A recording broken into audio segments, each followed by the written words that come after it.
Okay, so let's talk about American exceptionalism today.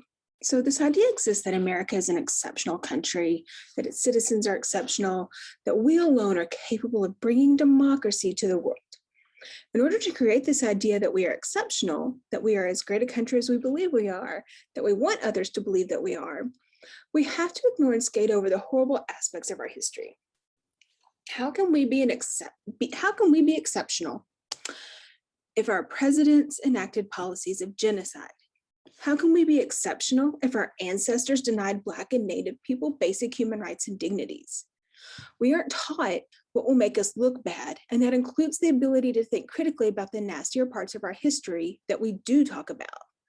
The framing of these events impacts the way we are conditioned to think about the US. We can't learn about the past or recognize our current shortcomings if we don't know what we're dealing with.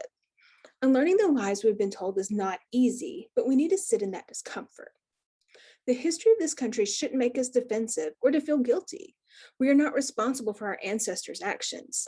My ancestors were soldiers in the Confederate War and were staunchly racist. I cannot control or change that, and it doesn't make me a bad person. We are not the same people, but I do benefit from the systems that they helped set in place. That is why it's important to recognize and acknowledge a more accurate and holistic view of history. Those systems that my ancestors put in place were horrible and violated human rights. I don't want those systems to remain in place in any form because all humans deserve dignity and respect. But I can't work on changing those systems and dismantling them to make them better if I don't know how they were formed and where the problems are.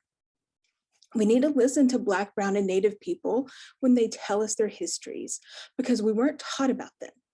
That way, we can recognize how harmful many American systems still are and work together to do and be better than our ancestors. That way, we can work towards actually being exceptional.